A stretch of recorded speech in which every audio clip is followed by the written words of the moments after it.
Girls, please, please, allow my voice to calm you down. Hey, what's up? This is Derek from Mayday Parade, and you're watching In the Jar. All right, so I'm going to be answering some of these questions from the jar. Let's see. There we go. All right, band members you live in a prison cell for life with. Okay, between Gene Simmons from Kiss, Fat Mike from NoFX, Jack Bearcat, All Time Low, or Kellen Quinn, Sleeping with Sirens. Well, I think I could probably rule out Gene Simmons and Fat Mike. But Jack Bearcat and Kellen Quinn, I know those people and they're good folks, so I'd live in a prison cell for life with them, sure. I bet we'd have a lot of fun. Sweet, I'm gonna put that one there. Keep on trucking. Okay, did you have any days off in Australia? What did you get up to? We had actually a handful of days off, and I feel like I missed out. Yesterday we had a day off, and everybody went to an AFL game, but I wasn't. I was sick yesterday. I'm still a little sick today, so I stayed here at the hotel and slept all day, and I was really bummed because I really wanted to go to the match, and everyone said it was a lot of fun. Yeah, I missed out on that one. It's kind of sad. There we go. Okay. Next question. When you have your bracelet collection, how do you go about washing your arm? Well, it's actually kind of slimmed down right now. I don't have, sometimes I have, just dozens and dozens of them, but right now I have about, 10 or so. So it's not too bad, and I just, when I'm in the shower, just lather it all up, soap it all up, and try and wash it good so they don't start to smell bad or anything. And and then I usually have like a weird tan line from where I have them, especially like on Warped Tour or something. But yeah, I just do my best. I don't ever take them off, so yeah. Here's a big one. We'll see what this one is. What artwork would be fitting for the next album cover? Well, we just recently kind of like settled on, the artwork for the next album, but I don't think I can really give it away, until we announce it, until we release it. But I think it's interesting, and I think it's a lot different than anything we've done before, which is kind of the whole vibe with our new album, is that we want it to kind of stand out from everything we've done in the past.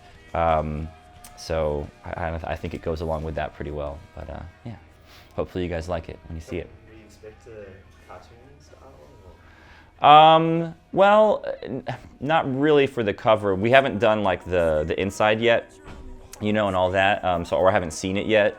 But I think that will be pretty cool. And the cover is pretty basic. Yeah, like I said, I don't want to give it away too much, but yeah. Okay, here we go. Oops. Okay. Have you ever regretted giving your phone number out or posting it somewhere? I don't think so, no, but this does remind me of a story. This is probably my favorite, or the greatest tour prank that has been pulled on me. Was the last tour we did in the U.S. With Night Alive from over here, and Major League in Paris. The last night of the tour, we bring the piano out and I do the song on piano. And at the end of the show, they had this poster that they showed me that had my phone number on it, and they were like, "We had this out on stage while you were playing." And I was like, "No, get out of here! There's no way you guys did that." And so when I went back to the bus where my phone was, my phone was just blown up with all these different texts from random numbers, and I was like, oh my God, they actually gave out my phone number. Like, I'm gonna have to change my phone number now, and I've had the same phone number for like 12 years. So I was like a little bummed out, but then it turns out that the whole thing was a prank, and it was all the people on the tour just texting me and pretending like, that they were fans or whatever, and they'd given out my number. But anyway, I thought that was pretty clever. And no, there's never, like I said, it's been like 12 years of the same number. I've never had to change my number, so Fingers crossed. Okay. Tell us about a time you got really scared while playing a show or while on tour with Mayday Parade.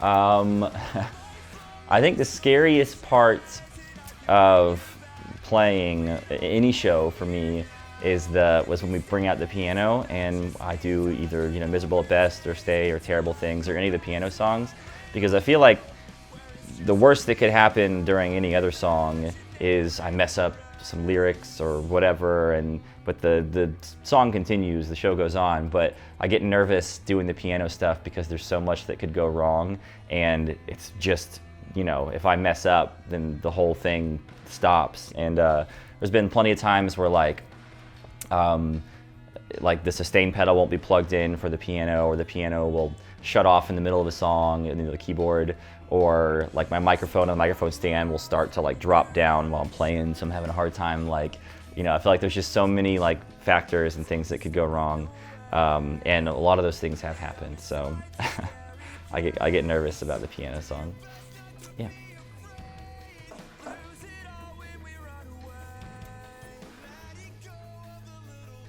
Weirdest place you've been naked?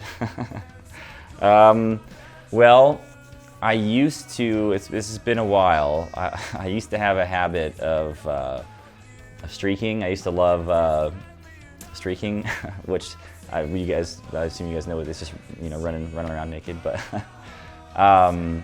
and probably the most dangerous one was at a bar in New York City where, I'd been drinking a lot, and I forget how it even happened, what kind of got it started, but I stripped down, got naked, and just did a lap around the block.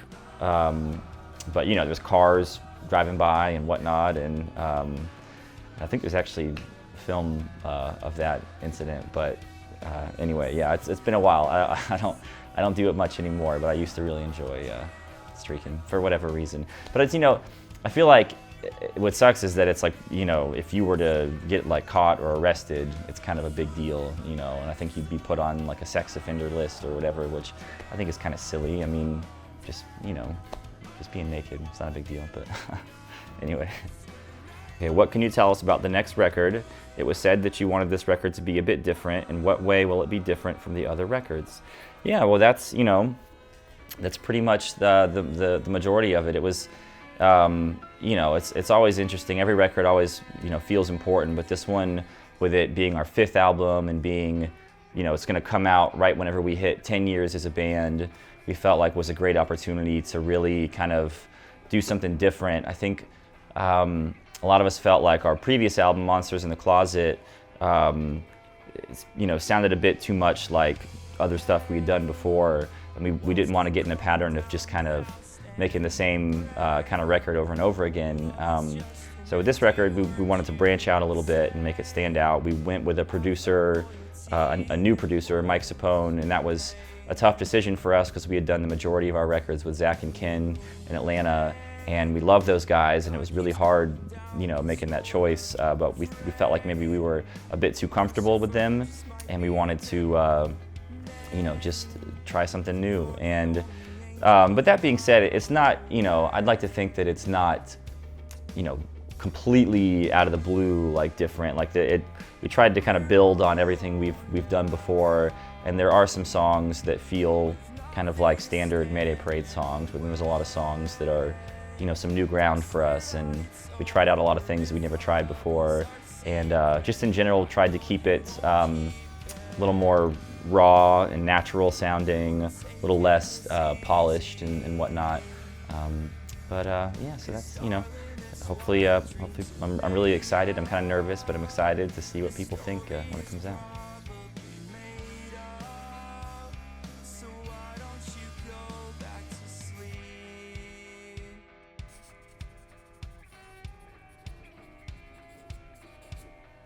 There we go.